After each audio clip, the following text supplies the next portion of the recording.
샬롬 우리 중고등부 청년부 여러분, 지난 한 주도 주님의 말씀을 붙들고 승리하는 한 주를 사셨나요? 안 그러면 좀 힘든 한 주를 사셨나요?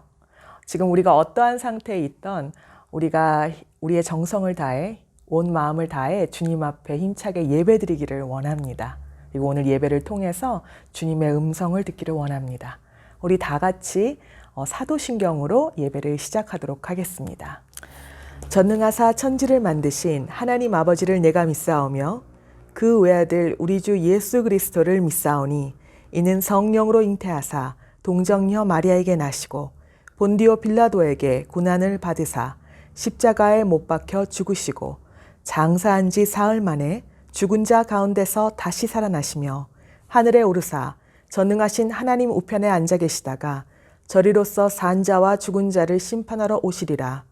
성령을 믿사오며 거룩한 공회와 성도가 서로 교통하는 것과 죄를 사하여 주시는 것과 몸이 다시 사는 것과 영원히 사는 것을 믿사옵나이다. 아멘.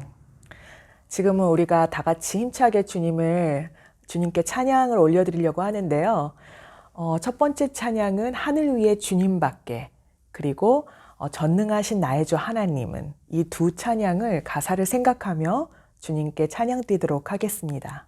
주는 나의 힘이여, 주는 나의 힘이여, 주는 나의 힘이여, 영원히 주를 의지하리. 주는 나의 힘이여, 주는 나의 힘이여, 주는 나의 힘이여, 영원히 주를 의지하리. 영원히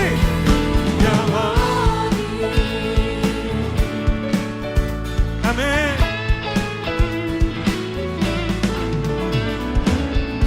하늘 위에 주님 앞에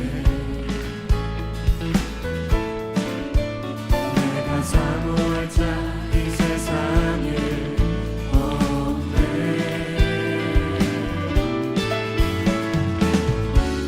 내 맘과 힘은 이길 수 없네.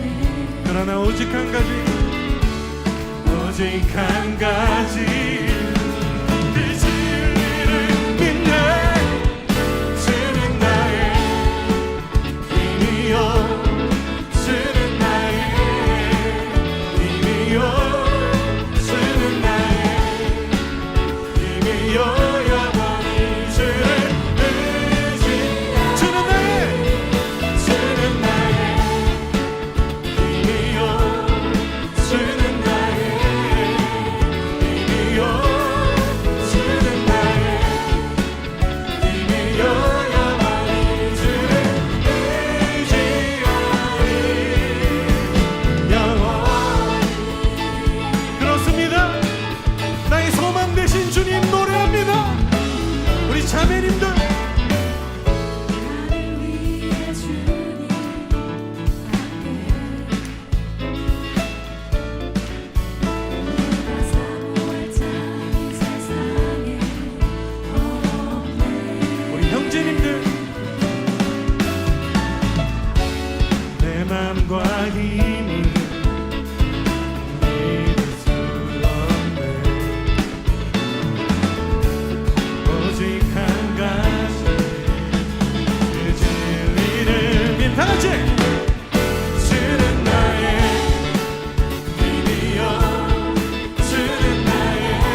신실하신 나의 주 하나님은 잊지 못하실 일 전혀 없네. 우리의 모든 간구도 우리의 모든 생각도 우리의 모든 꿈과 모든 소망도 신실하신 나의 주 하나님은 우리의 모든 괴로움 바꿀 수 있네. 불가능한 일 행하시고 죽은 자를 일으키시니 그를 이길 자 아무도 없네. 주의 말씀 의지하여 깊은 곳에 금을 던져 오늘 그가 놀라운 일을 이루시는 것 보라. 주의 말씀 의지하여 믿음으로 금을 던져 믿는 자에게 끊지 못하겠네. 우리 다시 한번 이 고백하며 나갈 때 주님, 우리의 믿음의 눈을 들어 우리의 삶에 역사하시는 주님의 일하심을 보게 하여 주시옵소서.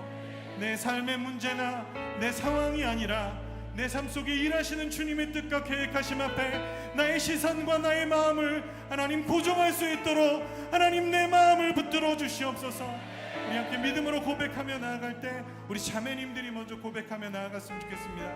전능하신 나의 주 하나님, 전능하신 나의 주 하나님은 잊지 못하실 일 전혀 없네. 우리의 모든 간구도 우리의 모든 생각도 우리의 모든 꿈과 모든 소망 우리 형제님들 신실하신 나의 주 하나님은 우리의 모든 괴로움 바꿀 수 있네. 불가능한 일 행하시고 죽은 자를 일으키신 그를 이길 자 아무도. 우리 다 같이 주의 말씀 의지하여 깊은 곳에 금을 던져 오늘 그가 놀라운 일을 이루시는 것 보라. 주의 말씀 의지하여 믿음으로 금을 던져 믿는 자에게 주의 말씀 의지하여 주의 말씀 의지하여 깊은 곳에 금을 던져 오늘 그가 놀라운 일을 이루시는 것 보라. 주의 말씀 의지하여 주의 금을 던져 믿는 자에게 잊지 못하겠네. 지금은 우리를 대표해서 청년부의 박예미 자매가 기도해 주시겠습니다. 다 같이 기도하시겠습니다. 하나님 아버지, 감사드립니다. 이렇게 어려운 시기에도 저희의 건강과 저희의 가정을 지켜주셔서 감사드립니다. 그리고 이렇게 온라인으로 예배 드릴 수 있도록 허락해 주셔서 감사드립니다. 하나님, 이렇게 감사할 일이 많지만 기억을 못할 때도 많습니다. 그리고 항상 같은 죄에 빠져 넘어지는 저희의 모습이 보일 때도 있습니다. 하나님, 저희의 모든 죄 진심으로 회개할 수 있게 저희의 마음 만져주시고 또 그렇게 회개할 때 주님께서 용서해 주세요. 하나님, 지금 이 시간 드리는 예배가 그저 텅 빈 마음으로 화면 앞에 앉아 동영상을 보는 그런 행위가 되지 않기 원합니다.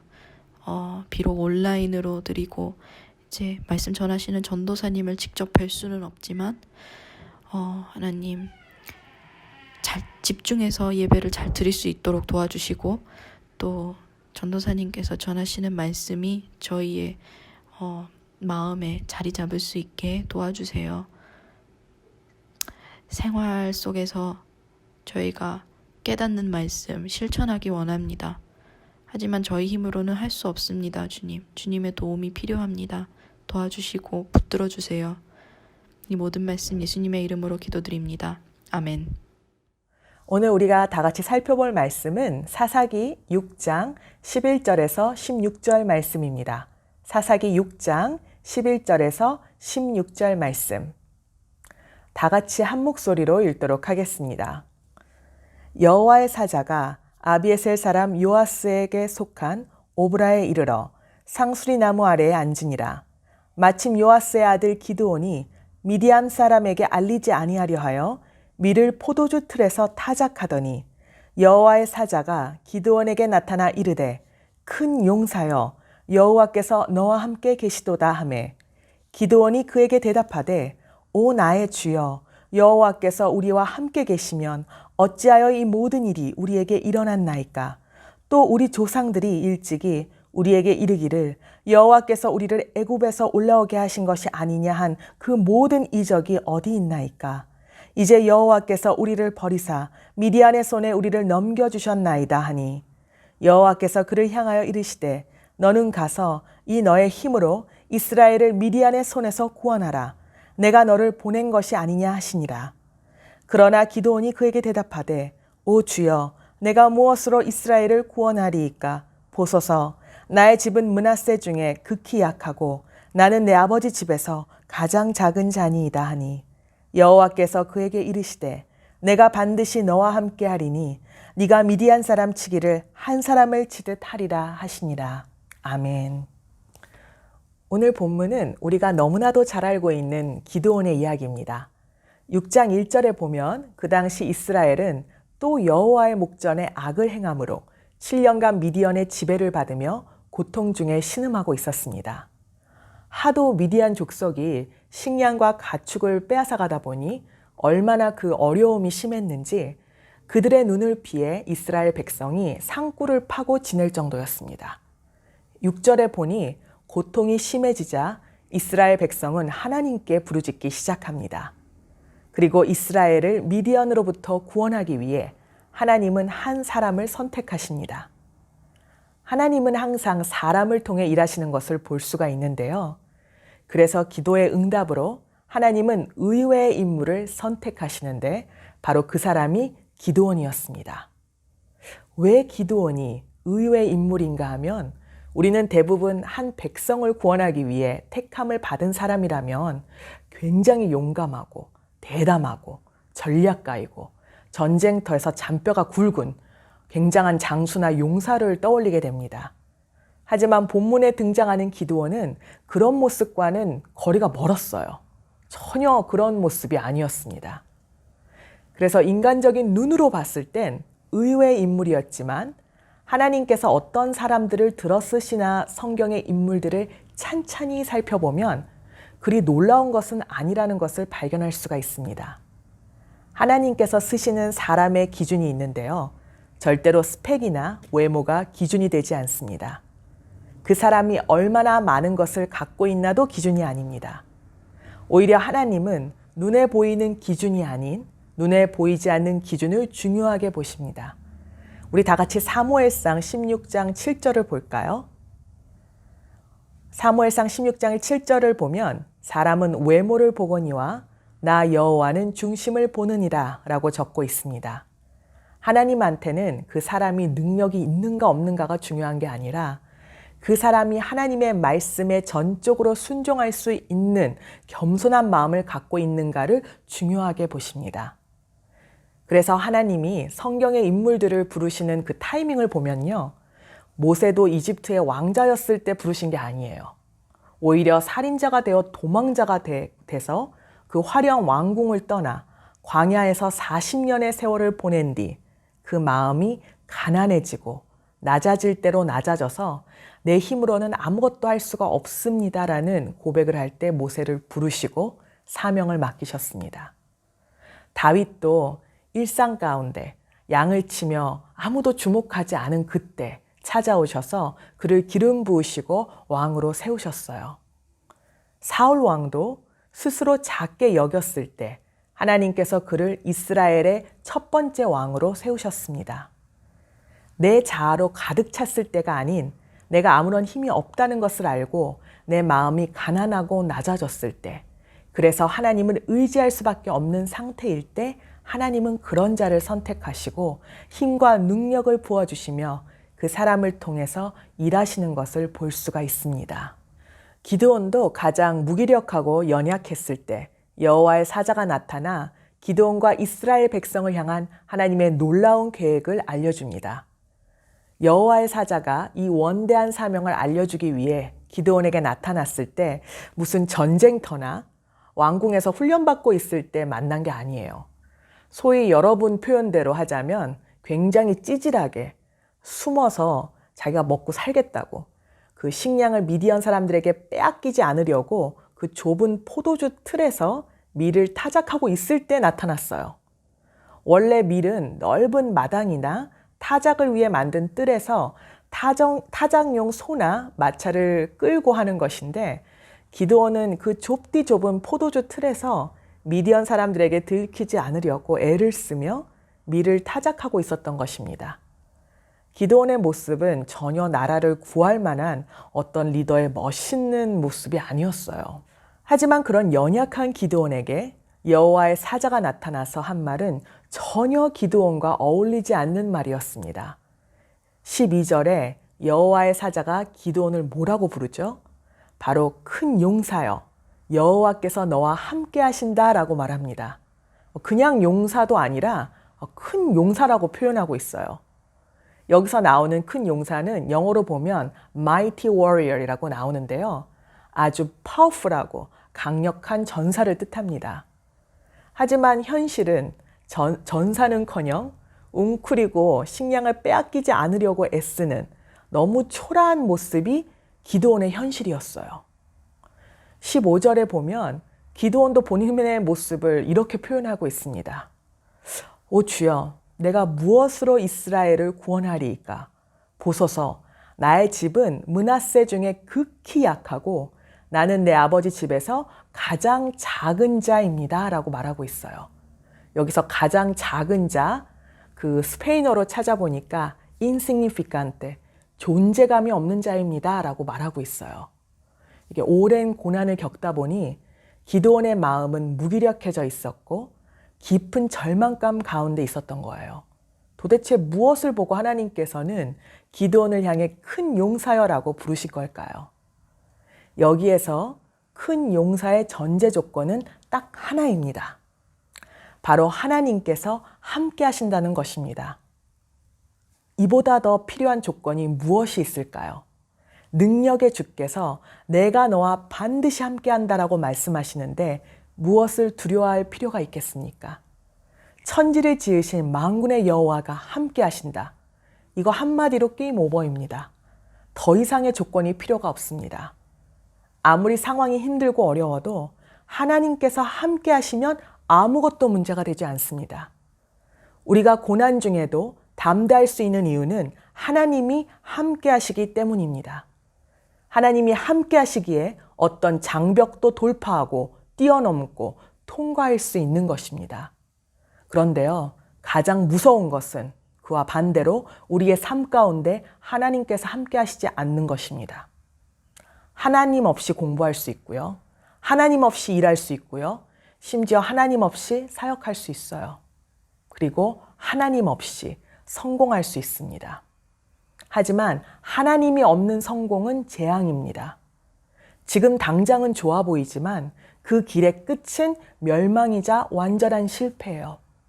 하나님이 함께 하시면 사망의 음침한 골짜기를 다닐지라도 해를 입지 않고 두려워할 필요가 없습니다.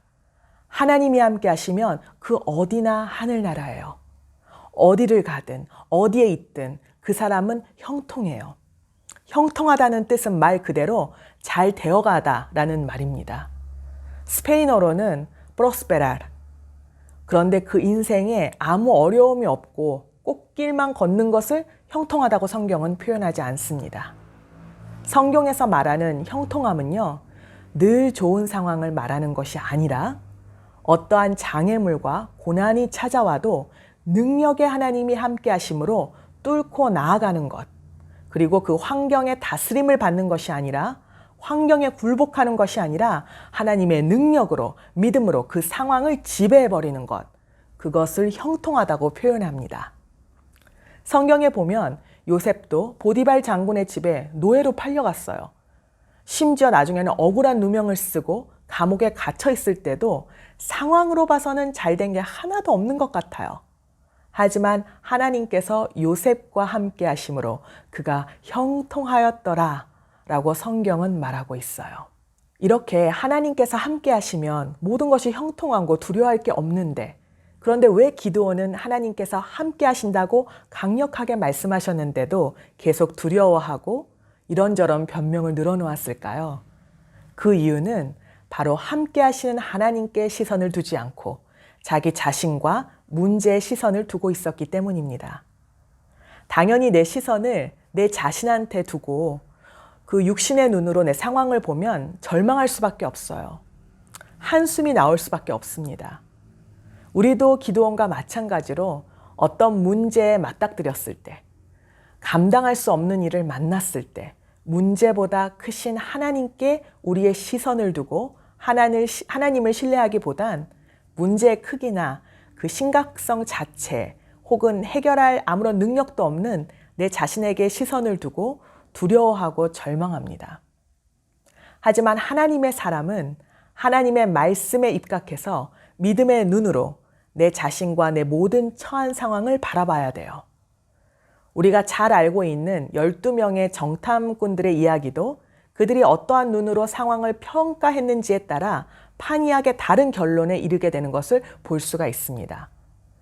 여호수아와 갈렙은 하나님의 약속, 하나님의 말씀을 붙들고 믿음의 눈을 가지고 그 땅을 바라보았기에 그 땅은 심히 아름답고 그 성의 거민들은 우리의 밥이라고 담대하게 말할 수 있었던 것입니다.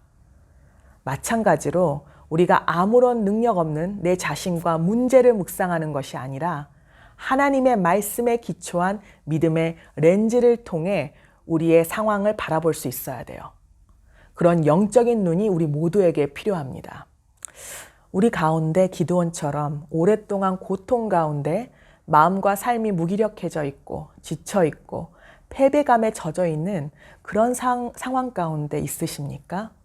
오랫동안 기도했는데도 변하지 않는 가정, 너무나도 세속적이고 치열한 일터, 그런 벅찬 생활 가운데 승리하기는커녕 근근히 하루를 살아가고 있지 않습니까? 그런 우리에게 하나님께서 같은 말씀을 주십니다. 큰 용사여, 하나님께서 함께 하신다. 일어나라. 내가 너를 통해 너의 가정 가운데, 일터 가운데, 교회 가운데 새 일을 행하리라. 새 역사를 보게 하리라라고, 내가 너와 반드시 함께 하리라라고 말씀하시는 주님을 붙들고 그분을 의지하고 그분께 모든 것을 맡기며 승리하는 저와 여러분이 되기를 간절히 바랍니다. 지금은 헌금 시간입니다. 헌금 특송을 위해 우리 청년부의 박예미, 배정, 그리고 이주영 자매가 특송을 준비했습니다. 우리 다 같이 영상을 보시면서 하나님 앞에 준비하신 헌금을 드리도록 하겠습니다.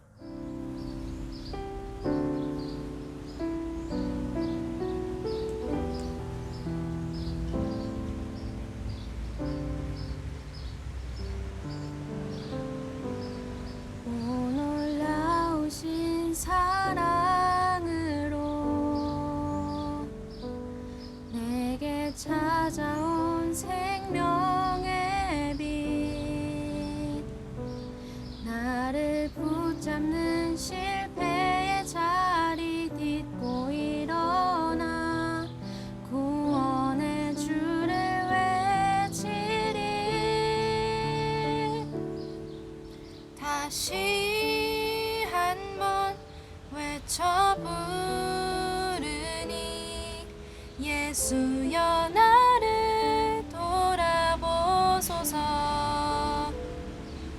어둠 속에서도 빛을 비추시는 예수만이 내 소망. 다시 한번 내 삶 드리니 예수여 내 손 잡아주소서. 폭풍 속에서도 주가 붙드시니 예수만이 내 생명.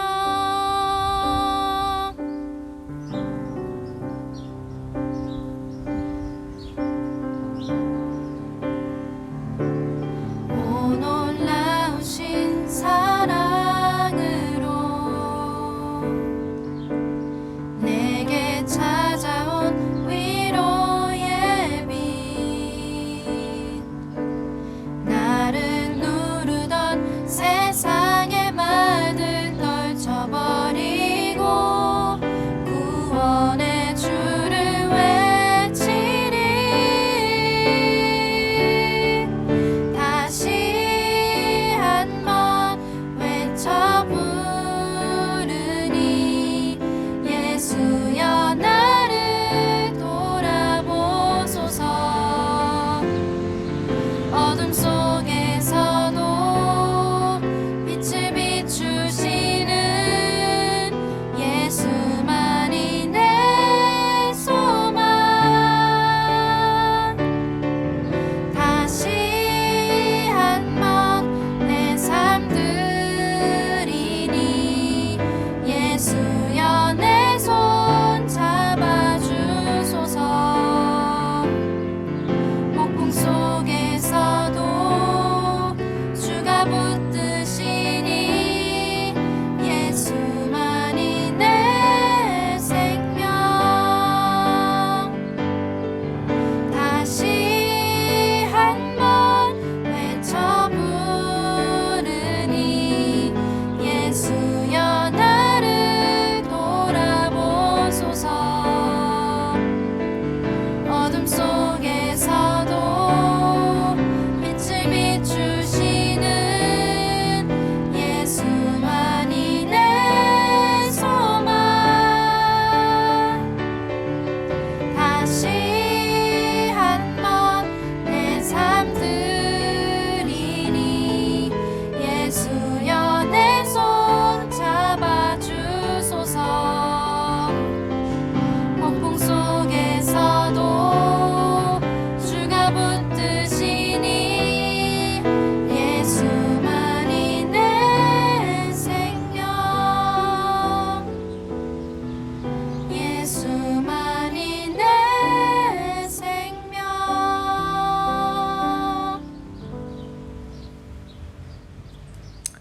지금 헌금을 위해 다 같이 기도하시겠습니다. 하나님 아버지, 오늘도 변함없이 주님 앞에 예배드릴 수 있고 또 예물을 드릴 수 있게 해주신 은혜에 감사드립니다. 우리가 누리는 매일의 일상이 우연이 아니라 주님의 은혜임을 다시 한번 고백합니다. 하나님, 우리가 더욱더 이 예물뿐만이 아니라 우리의 모든 것을 주님 앞에 드릴 수 있도록 저희들을 주장하여 주옵시고 저희 중고등부와 청년부 친구들의 마음을 붙들어 주시옵소서. 하나님, 오늘 우리가 배운 그 말씀처럼 나약한 가운데 있을지라도 무기력한 가운데 있을지라도 주님께서는 그런 연약한 자를 통해 역사하시고 일하시는 주님임을 우리가 배웠습니다. 하나님, 저희가 저희의 연약함과 나약함을 보고 우리가 실망하고 절망하는 것이 아니라 능력의 주님인 주님을 바라보며 다시 일어날 수 있게 하여 주시옵소서. 주님을 의지하며 이 길을, 이 믿음의 경주를 완주할 수 있도록 주님, 우리 청년부와 중고등부를 붙들어 주시옵소서. 감사드리오며 예수님의 이름으로 기도합니다. 아멘. 지금은 다 같이 주님 가르쳐 주신 기도로 오늘 모든 예배 순서를 마치도록 하겠습니다. 하늘에 계신 우리 아버지여, 이름이 거룩히 여김을 받으시오며 나라가 임하시오며 뜻이 하늘에서 이루어진 것 같이 땅에서도 이루어지이다.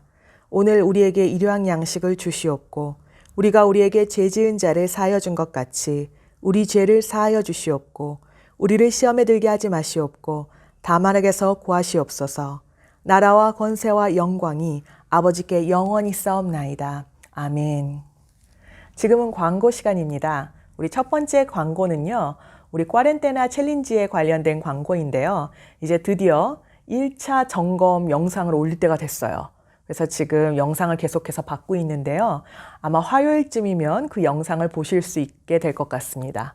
그래서 한 달 동안 열심히 도전자들이 실패도 가끔씩 하고, 그리고 또 잘된 주도 있고, 이렇게 성공한 주도 있고, 우여곡절 끝에 이 한 달을 잘 달려온 것 같아요. 그래서 이제 1차 점검 영상을 이제 화요일 정도에 올리도록 하겠습니다. 그래서 다 같이 보고 응원해 주시고요. 또 아직까지 망설이고 있는 친구들은 2차 그 챌린지에 같이 도전할 수 있어요. 그러니까 망설이지 말고 그 도전 영상을 보내주시면 감사하겠습니다. 그리고 두 번째 광고입니다. 지금 보니까 청년부는 성경 읽기를 매우 잘하고 있는 것 같아요. 근데 이제 우리 중고등부가 조금 더 화이팅을 했으면 좋겠고요. 그리고 이제 선생님들이 전화를 주시고 카톡을 보내시면 빨리빨리 답을 해주시면 정말 감사하겠습니다. 그리고 빨리 답을 해주는 친구들 너무 감사하고 칭찬합니다. 그리고 우리 온라인 예배, 우리 꾸준히 지속적으로 예배를 잘 드리고 있는 우리 중고등부 청년부 친구들 너무 잘하고 있고요. 앞으로도 계속해서 화이팅 하기를 바라고요. 우리 끝까지 나태해지지 말고 끝까지 이 믿음의 경주를 잘 완주합시다. 오케이? 그리고 세 번째 광고입니다. 이제 세 번째 광고는 이제 마스크 신방이 드디어 시작됐어요. 지금 우리가 파세 트레스로 넘어갔죠. 그 꽈렌테나가. 그래서 조금 더 여러분을 자유롭게 만날 수 있게 되어서 제가 그래도 이제 마스크를 쓰고 아주 방역 수칙을 꼼꼼하게 지켜서 여러분을 찾아가도록 하겠습니다. 이제 곧 여러분 만나요. 그러면 이번 한 주도 오늘 그 들은 말씀을 붙들고 주님을 전적으로 의지하며 승리하는 중고등부 청년부가 되기를 간절히 바랍니다. 다음 주에 봐요.